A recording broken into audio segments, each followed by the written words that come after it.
गरुड़ पुराण में कहा गया है कि जैसा कर्म वैसा फल।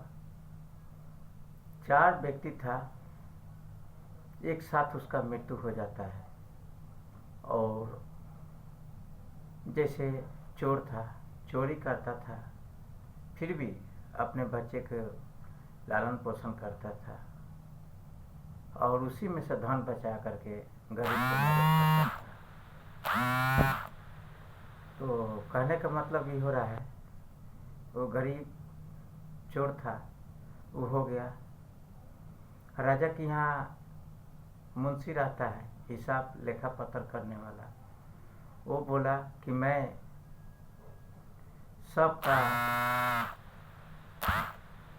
सबका लेखा लेता हूँ, लेकिन समय पर वो अपना कर्जा देता है, उसका भी लिखा हूँ, और उसके बाद में जो नहीं दिया उसका भी लिखा हूँ, लेकिन फिर भी वो गरीब का सहायता करता था। राजा के यहाँ वो विधवा था, वो अपना आंगनबाड़ी करती थी और राजा के लड़की का एक दिन चोरी हो जाता है।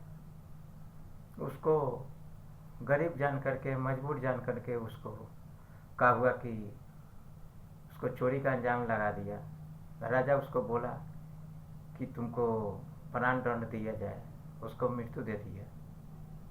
वो हो गया। उसके बाद में अब बच गया राजा का। तो राजा का क्या हुआ कि जाया गया और बोला कि मैं सदा पुण्य किया हूँ, गरीबों का देखभाल किया हूँ, किसी से पूरा पैसा नहीं लिया हूँ, तो हमको तो पुण्य होना चाहिए। जब मर गया, स्वर्ग का प्राप्त होने लगा, तो वहाँ पर लाइन से 4 आदमी खड़ा थे। बारी बारी से नंबर आया। जो पंडित जी थे, विद्वान थे, वो आगे गए तो चित्रगुप्त उनको लेखा जोखा किया, तो जमराज के पास चले गए। तो वहाँ बोला कि तुम सदा पुण्य किए हो। तो वो ब्राह्मण बोला कि मैं लालची था, लोभी था, फिर भी मैं पुण्य कैसे किया।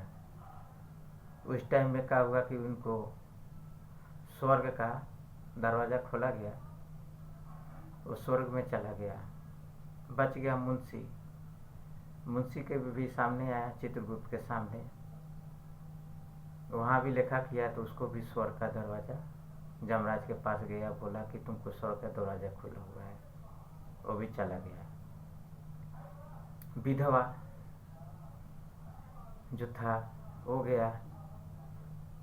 चित्रगुप्त तो वो भी बोला कि जमराज के पास लेखा देखा, बोला जमराज के पास गया तो वो भी बोला कि नहीं, तुम्हारा सब काम किया, लेकिन गरीब पशु पक्षी को धन का समय से पानी देना, ये बहुत पुण्य किया है, उसको स्वर्ग के दरवाजा मिल गया। राजा लास्ट में पहुंच रहा है।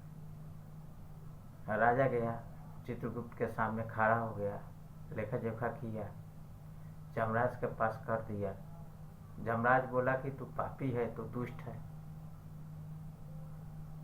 तुम कैसे बोल रहे हो कि मैं बहुत पुण्य किया हूँ। तो जमराज बोला, तुम सुनो दुष्ट, तुम वो विधवा का अपमान किया, चोरी किया, मृत्यु दंड दिया, उसका आरोप लगाया, इसलिए मृत्यु हो गया उसको कैसे बोल सकते हो कि तुम सबसे ज़्यादा दुष्ट हो। तो सब पुण्य किया, लेकिन एक विधवा को आलाक्षण लगा दिया, मृत्यु हो गया, इसका मतलब है कि तुम बहुत दुष्ट हो गया। तो जैसा कर्म है वैसा फल है। इसलिए भाई, आज से मेरा अनुरोध है कि सच्चाई के डगर पर चलिए। अलीन सिंह नाम है मेरा। आज के लिए इतना ही प्रसंग है। जय श्री राम।